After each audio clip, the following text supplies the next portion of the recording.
So officially, hi to everyone in this meeting and those who are watching this through YouTube or another platform. We are here with Hadith starting this conversation on Malaysia's foreign policy. I will present Harith and then he will start with his presentation. Harith, his complete name is Mohd Harith Ramzi. He's a Fulbright scholar and executive director of Cross-Border Insights, a think tank specializing in geopolitical analysis and strategic consulting. Currently, he's based in Washington, D.C., and he's pursuing a master in global governance, politics, and security at the American University. With a focus on Southeast Asia and international relations, Harith blends academics rigor with a proven track record in public services and leadership. Harith's dedication to public service is exemplified by his experience as a key member of the private office of a federal minister in Putrajaya, Malaysia, where he supported higher-level decision-making and policy initiatives.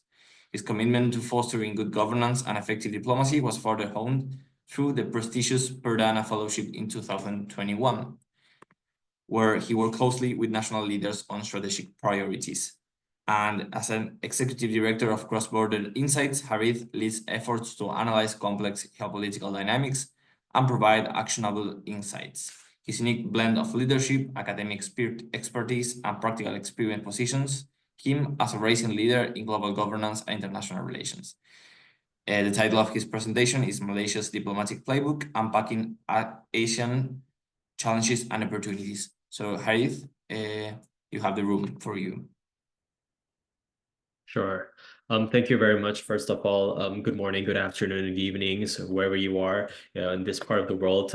First of all, I would like to say thank you very much to the organizer for inviting me or thinking of me when you are crafting this conference. I really, really appreciate and honored to be able to speak to you all today. So I'll be sharing my screen. Here we go.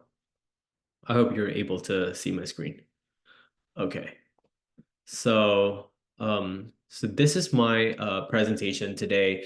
It is talking about Malaysia's diplomatic playbook, unpacking ASEAN's challenges and opportunity.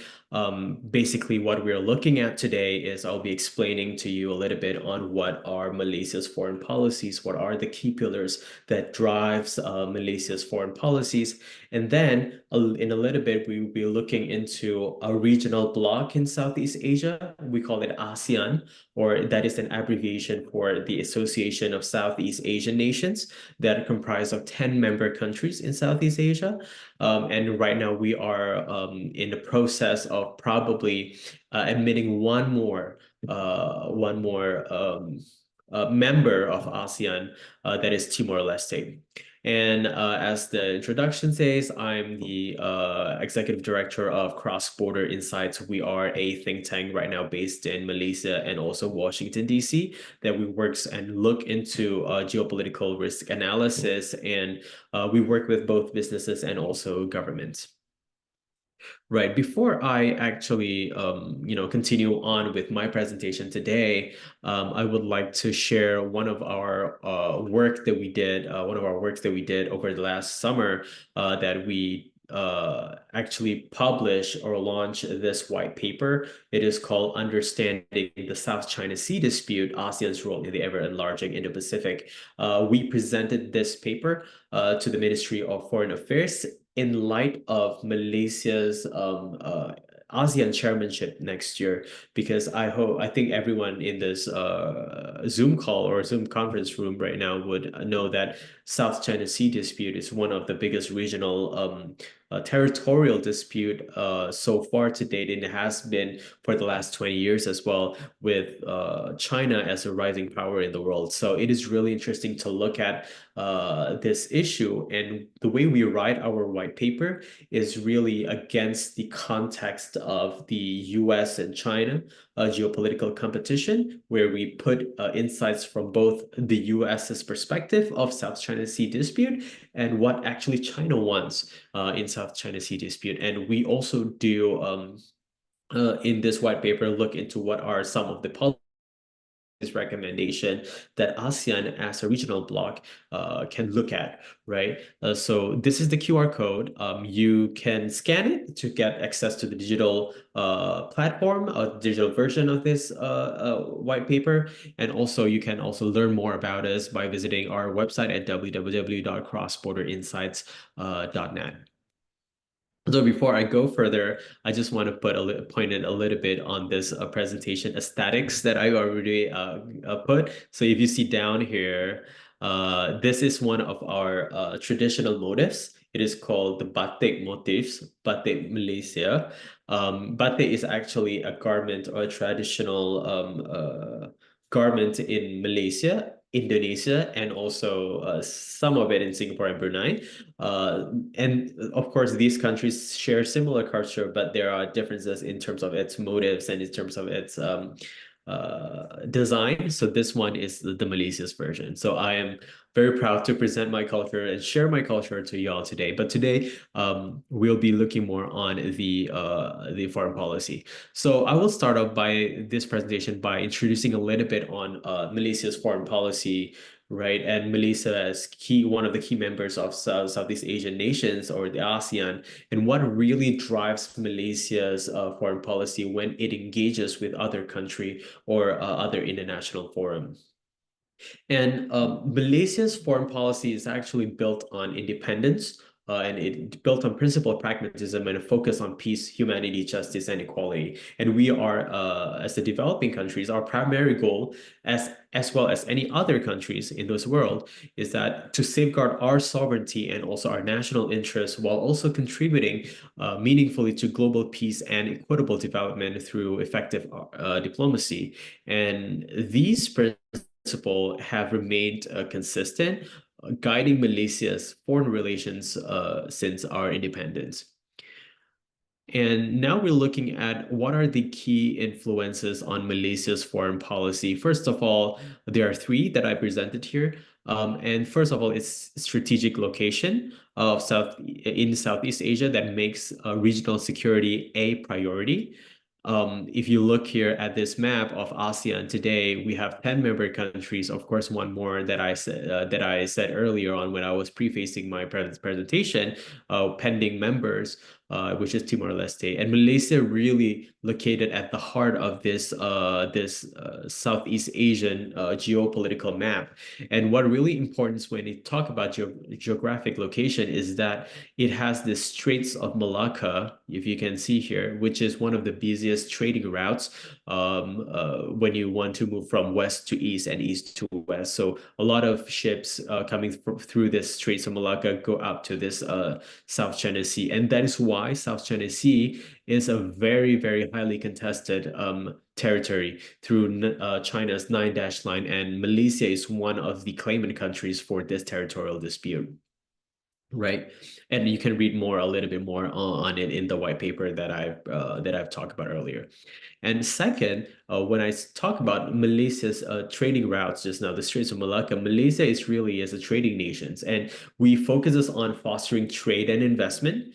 And thirdly, we have our unique demography. It is characterized by our multiculturalism, which really helps us to engage inclusivity with our global community. And together with these three elements, it informs our approach to navigating domestic and external challenges. And we also talked a little bit about ASEAN earlier on, and in this section of talking about regional and global engagement for Malaysia's foreign policy, ASEAN is at the heart of Malaysia's foreign policy. And since the ASEAN community was established in 2015, and in 2015 was when Malaysia's last chairing the ASEAN chairmanship, we really have deepened this regional engagement through our launch initiative, which is ASEAN Community under our chairmanship. And bilateral and our multilateral diplomacy are equally important. And of course, we ensure friendly relations and mutual cooperation. This focus on regional stability and also unity is essential for Malaysia's development and also our influence within Southeast Asia. And we also have global multilateralism. And on global stage, Malaysia really champions on multilateralism, actively participating in the United Nations and other international forums. And our contribution to the UN is peacekeeping missions that showcase our commitment to global peace and also security. And Malaysia as a nation, we advocate for engagement and cooperation over isolationism and unilateral actions, emphasizing our collaboration in addressing pressing global issues. The third one, I think one of the biggest foreign policy orientation that we have is the segue towards economic diplomacy and also technical cooperation, right? And economic diplomacy is a central pillar in our foreign policy, like I said earlier. And by promoting trade and attracting foreign investment, we project ourselves as a stable and peaceful country.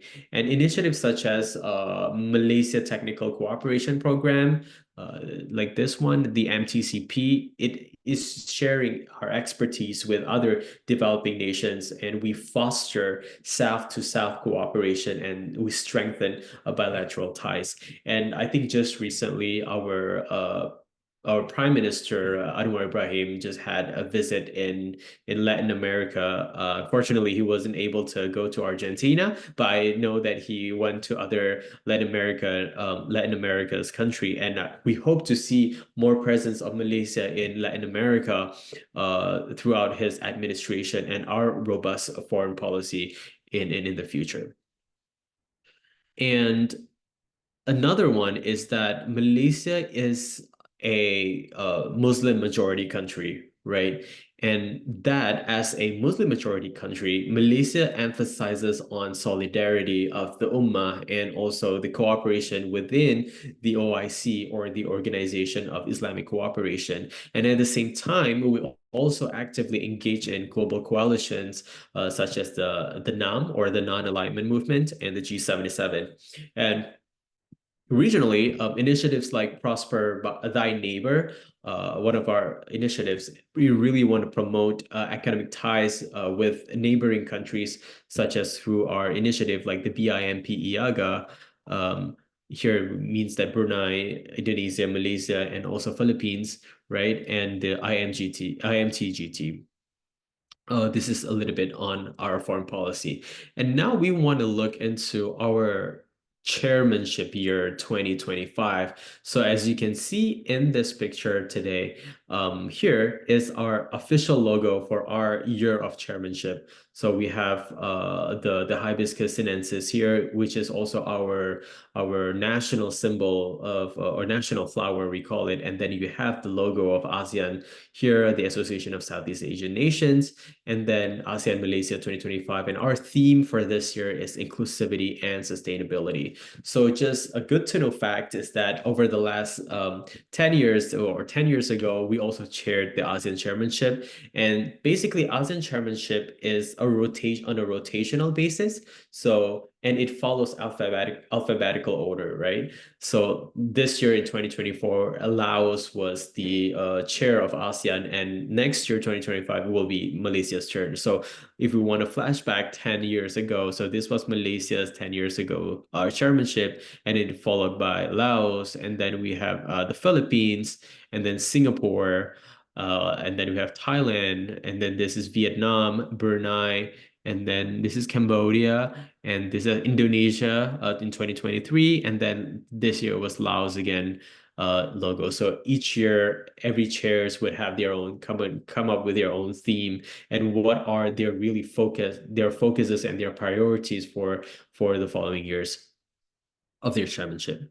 So along with that, right, I posted, if you have extra time, so this presentation really keys on, we really pivot from the or really based on my piece that I wrote for the Diplomat. So I wrote why 2025 is a crucial year. So either it is a make or break year for ASEAN unity, and right now, ASEAN itself is at crossroads, and the regional bloc is facing one of the most challenging periods in history, with deep-seated issues that really test its legitimacy and cohesion. And from ongoing crisis in Myanmar, I know everybody is familiar with the coup that is happening in Myanmar, to escalating South China Sea dispute. The question is no longer to see that how these crises, right? The context of me writing here is like not really the question about how these crises will affect ASEAN, but really how they will define ASEAN's future. And Malaysia's role as the 2025 chair, it comes with the immense responsibility and opportunity. And under the leadership of the current Prime Minister, or Prime Minister Anwar Ibrahim, Malaysia has this opportunity, or has this chance, to rekindle ASEAN's relevance and unity. And the world will be watching to see if Malaysia can provide this leadership that ASEAN really, really desperately needs, if 2025 will become another year of missed opportunities. And that is why when I was writing this piece on Diplomat, the question that I keep on asking is whether Malaysia, or can Malaysia reignite Southeast Asian regionalism in its 2025 ASEAN chairmanship year.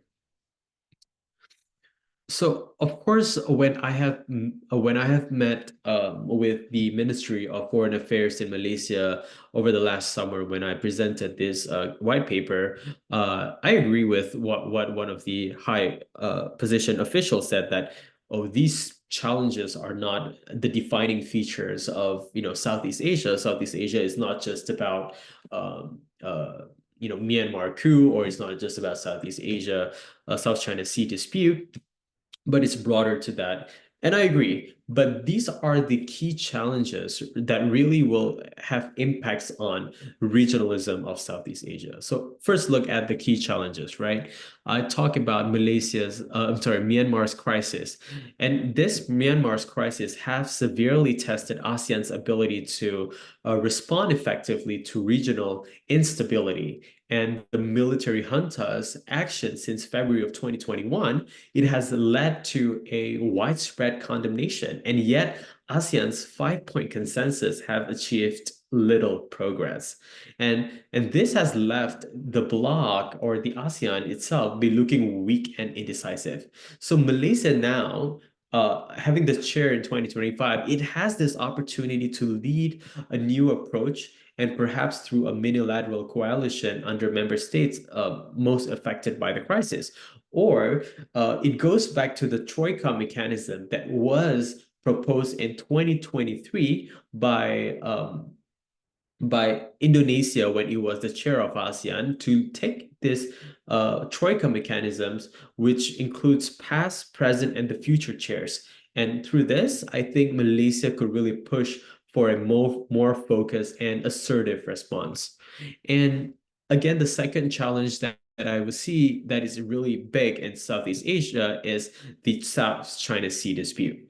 And like I said earlier on, it is a long-standing issue. And that is, it requires careful threading or navigation. And again, Malaysia is uniquely positioned here as both claimant country and the ASEAN-China coordinator, right? However, our growing ties with China, or Malaysia's growing ties with China, including economic partnerships and also our shared stances in some of global issues, it could really raise concerns about this neutrality. And this represents or presents a delicate balancing act for Malaysia, whether it is hedging or whether it's really truly balancing. Malaysia as a key as a chair and the coordinator for ASEAN China, Malaysia must advocate for rules-based order in South China Sea while also maintaining the trust of all ASEAN member states. And these are the key challenges that I talk a little bit about for that really, although it is not a defining feature of any years at all, but it is something that the world anticipates as we change chairs. Right. And when Indonesia was the chair of ASEAN in 2023, there are a lot of hopes coming from the international audience or other countries to have at least the Myanmar issue to be pushed forward, right? And then yes, there are little progress, but there's not significant progress that we look at. However, like I said, these are the key challenges, but there are also some of the economic opportunities that present, right? And ASEAN itself is an economic political organization, so they really focus and emphasize on the economic side or angle of this regional cooperation. And economically, I feel like Malaysia's chairmanship for 2025 could be transformative for ASEAN. And we all know about the RCEP, or the Regional Comprehensive Economic Partnership, is now in force, and it represents the world's largest trade agreement. And Malaysia has the chance to position ASEAN as a hub for economic growth by focusing on the full implementation of RCEP. And this involves addressing regulatory and also infrastructural barriers that are also currently, hinder progress. A lot of bureaucracy issues there. Although I see that it might be a little hard, but these are like some small hurdles that Malaysia can go through. Also part of realizing one of the key pillars of ASEAN, which is the ASEAN Economic Community, right? And the second one that I look at when it comes to economic opportunities is the digital economy that offers, I feel, huge or enormous potential.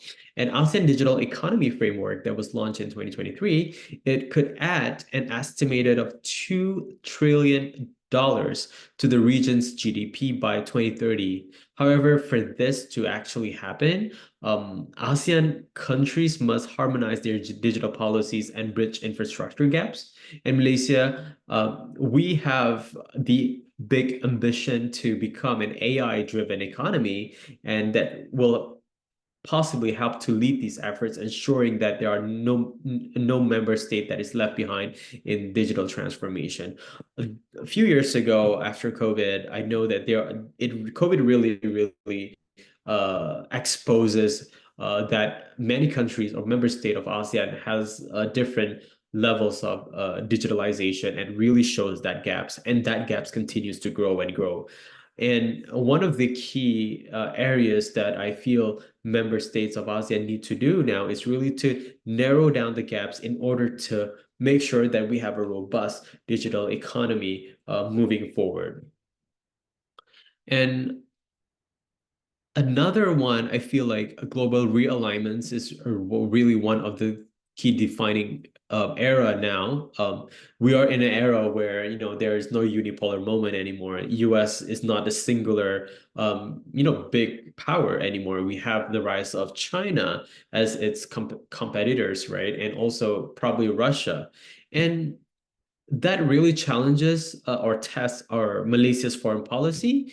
And Malaysia recently just got admitted to the BRICS, and we have our growing alignment with BRICS nations, and our Middle East stance is really signaling a pivot towards global South. And while this may enhance Malaysia's domestic standing, it risks creating divisions within ASEAN itself, I would say, because some of the ASEAN member states, like the Philippines or Singapore, has perhaps closer ties to the West, right, to the US. For example, the Philippines is an ally to the US. So this contradicting, bilateral individually on a member state level might be contradictory to the entire cohesion of ASEAN itself. And as the ASEAN chair, I think Malaysia must tread carefully on this issue, and it will challenge, it's a challenge that will be to align the foreign policy's priorities with ASEAN's collective goal of remaining a neutral and central player in the Indo-Pacific. And it's not just a matter of diplomacy, it's about preserving ASEAN or the bloc's cohesion in a rapidly changing geopolitical landscape. And when I was writing this piece, like that I mentioned earlier on, I was thinking about what are the risks and how big are the stakes here, right? So the stakes for Malaysia's ASEAN chairmanship next year is incredibly high.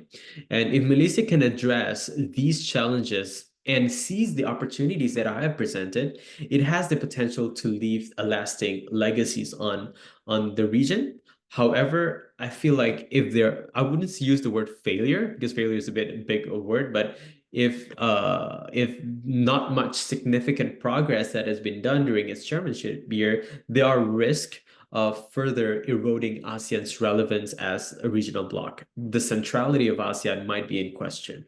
And the perception that ASEAN is a little more than a talk shop could deepen, and making it harder for the bloc to maintain what they call as ASEAN centrality in the Indo-Pacific, and not just Indo-Pacific, but in the entire world.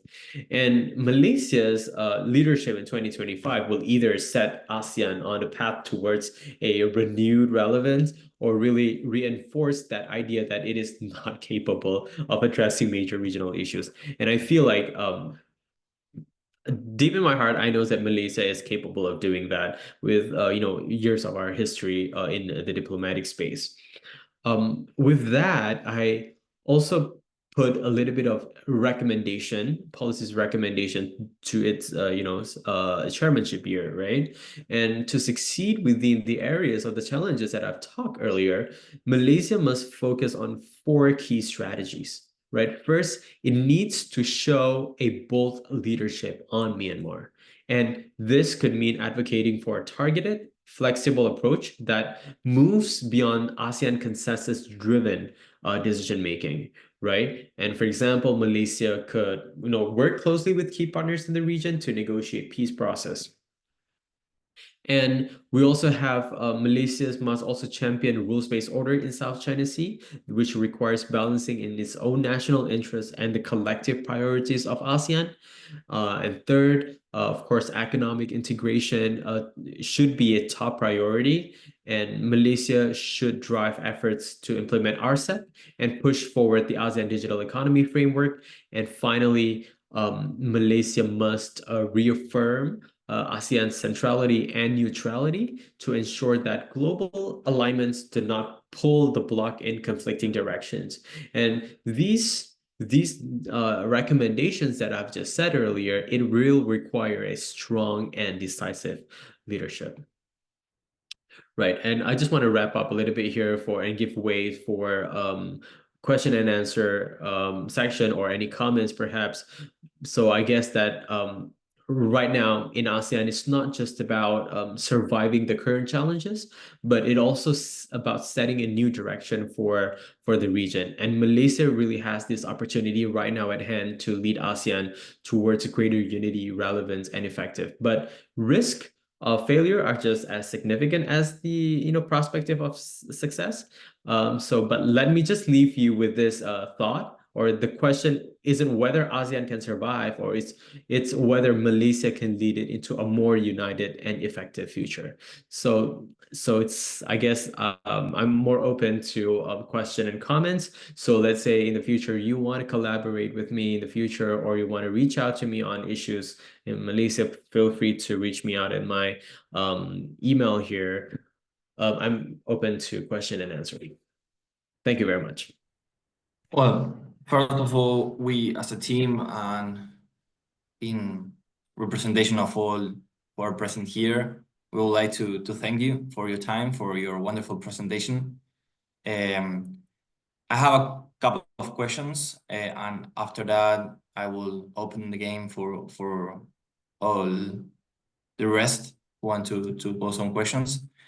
I would like to ask you, how do you see the institutional development of the Asian, particularly thinking of aspects beyond the economic area? For instance, when we think about regional integration, we have the example of the European Union, which is not only economical, but also political, and in a certain way, it has a lot of shared sovereignty. But this is an example that does not apply to all the regions in the world. For instance, in South America, the Mercosur is not working the same way. And in the Asian, I don't know which is the level of integration in political issues beyond the economical aspect of cooperation. So to reorganize the question, I would like to say, which are your perspectives on the future of the institutional functioning of the ASEAN? Right. First of all, thank you for the question. I think there's one specific provision in ASEAN Charter, right, which is the provision of non-interference policies that ASEAN Yes. right? And in ASEAN as a regional bloc, economic and political bloc is really differ from the European Union. First of all, we do not, because we felt that we do not want to intrude so much on domestic issues at the ASEAN member level. But what we're focusing really on the integration of the regional cooperation, one country to another, and also within the region itself. While that specific provision in the charter of non-interference really benefited all of us, especially in the space of economy, it really struggles now in terms of political and security issues. Like I said, the Myanmar issue, although we keep on pointing out the 5-point consensus, but because of this charter, ASEAN Charter specific provision of non-interference, we cannot really interfere on the politics in Myanmar. So that really put a stop or a challenge towards ASEAN's itself to address this issue. And there has been a lot of discussion about whether this issue or this provision should stay there in our ASEAN Charter. But then, that requires a lot further deliberation, because when ASEAN was founded, it was founded on the base of cooperation, but not merging it into a single and intrusive policies like the EU. Yes. Right? And that is still being debated, because although we see that this ASEAN Charter really benefited, at the same time, it is really hard to move the needle forward when it become a blockade towards a solution. That one is on the charter. And the second one is on the structure and the building blocks of ASEAN that really defines ASEAN as a region bloc, which is the consensus decision making, meaning to say that everybody on the ASEAN 10 member states has to agree before this needs to be passed.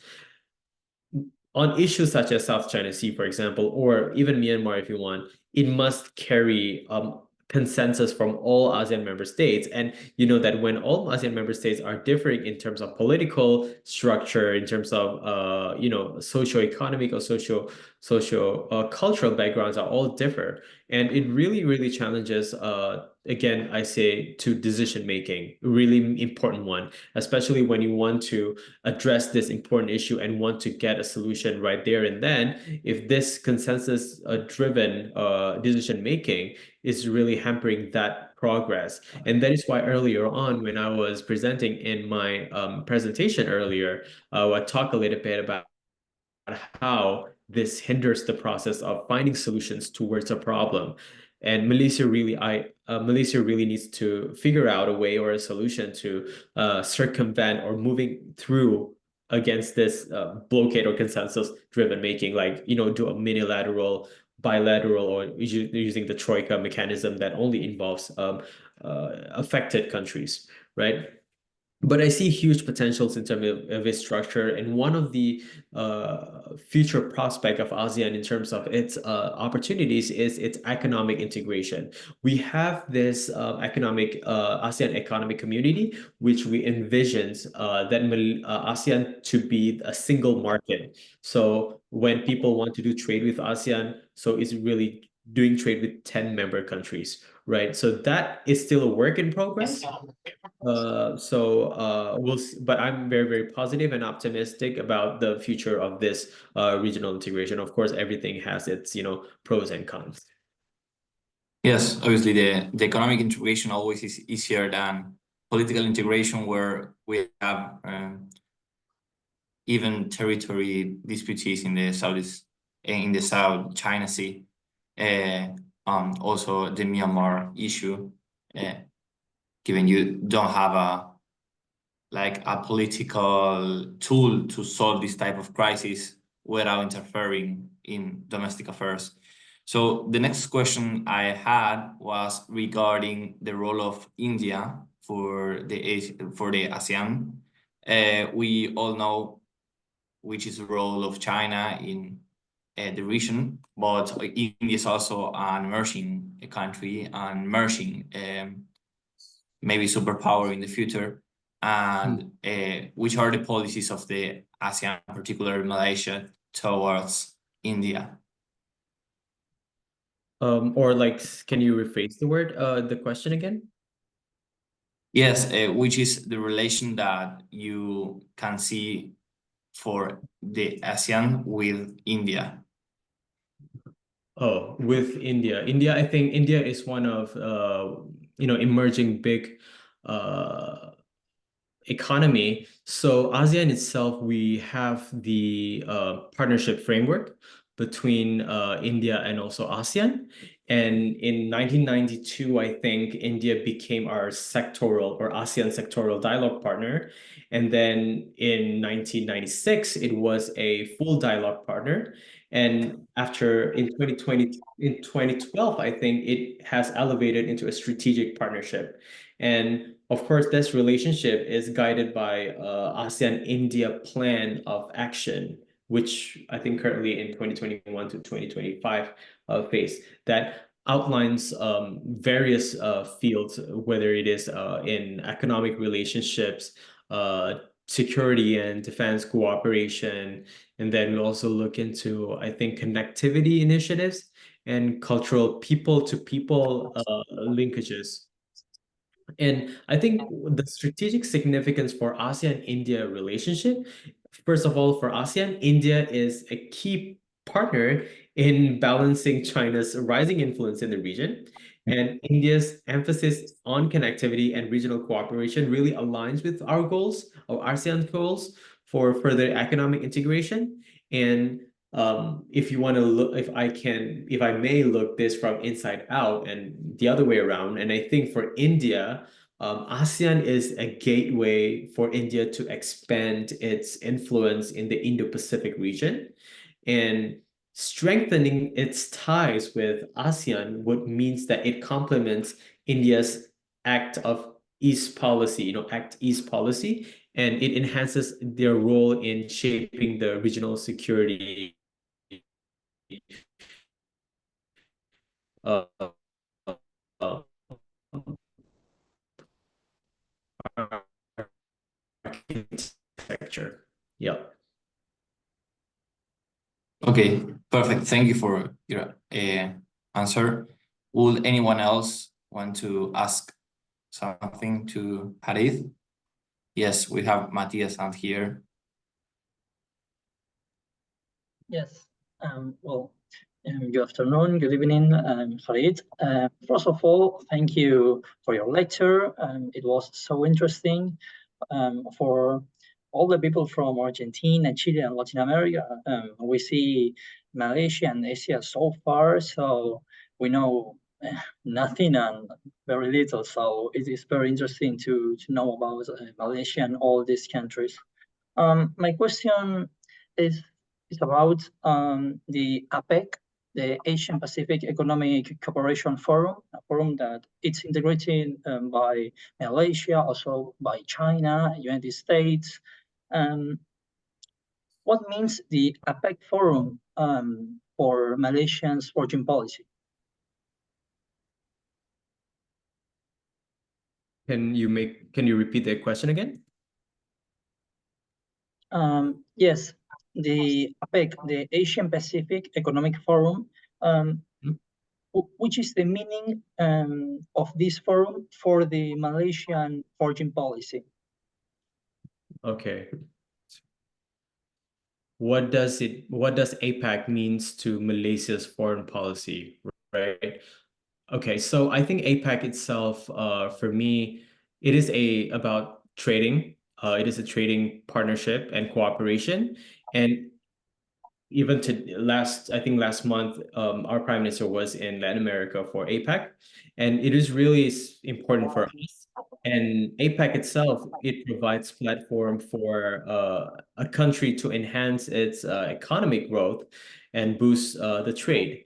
For Malaysia, APEC and Malaysia, I think there are a few key areas of impact. So if you want to look into trade and investment, like I said early on, Malaysia is a trading nation, right? APEC really gives Malaysia the market access. And APEC's commitments to reducing trade barriers, it has helped Malaysia to access major markets like the United States, like China, and also like Japan. I think recently Malaysia wanted to go into Peru's economy and want to help Peru's economy as well at the same time, and to help Peru to become the halal hub for the Latin America. And that is on market access. Second one, I think on trade growth. And over the years, Malaysia's trade with APAC economy, I think it has accounted or accumulated for about over 75% of our total trade. And the key exports of Malaysia to APAC economies, such as, includes electronics, let me call it electronics, palm oil, rubber products, and also machinery. And I think there are some areas as well that we can venture among APAC. So like I said, that what APAC means to Malaysia, first of all, APAC really helps to contribute Malaysia's GDP growth by boosting our exports, like I mentioned earlier, and it helped us to attract investments and integrate Malaysia into the global supply chains. And then second one, I think APAC for Malaysia is a platform to align its policies with global economic trends, and that includes digitalization, sustainability, and also innovation. And to look into something else on another angle, which is, I think, on soft power and global influence, I think having the APAC as a platform itself, it allows Malaysia to showcase our leadership and advocate for the interests of developing economies, and also enhancing our diplomatic and economic influence as well. Yeah. Okay, thank you. Perfect. Does anyone else have a question?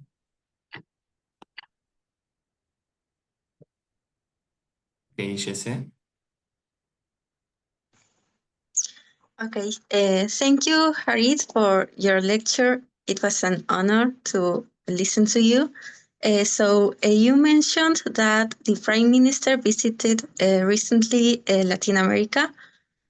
So my question is towards what is the how is the cooperation between ASEAN countries and Latin American countries? That would be my question. What is the impact of collaboration or cooperation between Latin American countries? ASEAN and Latin American countries. Right.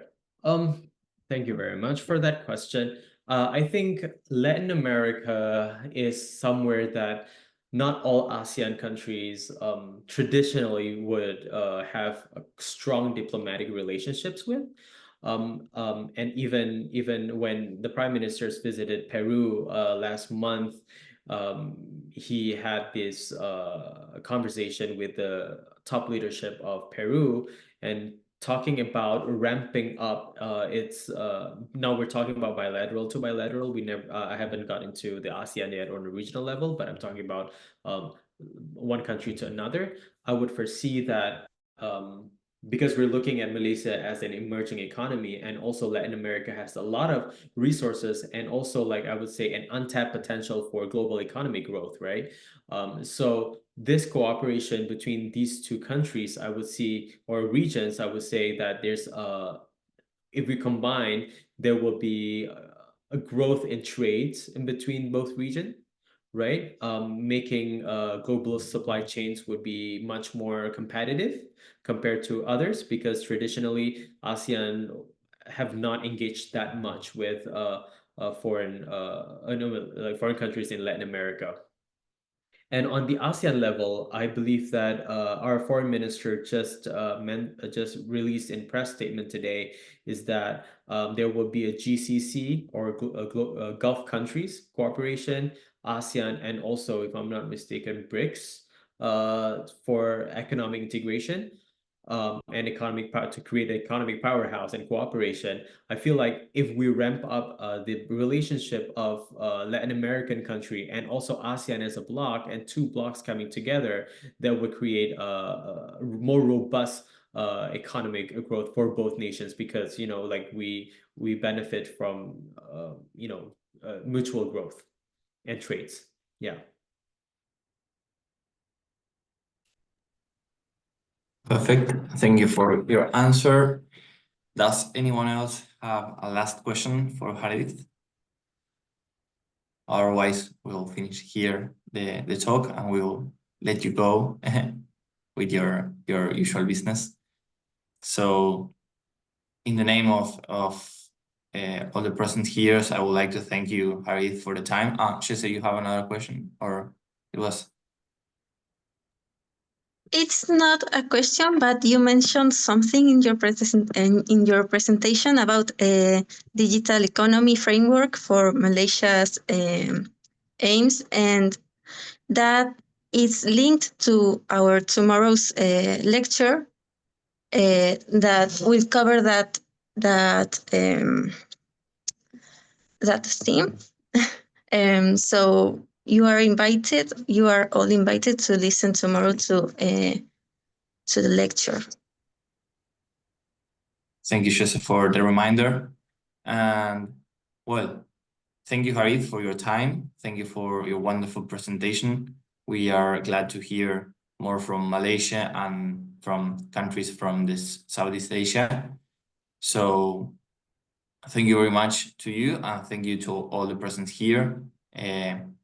We hope you will join us together also tomorrow.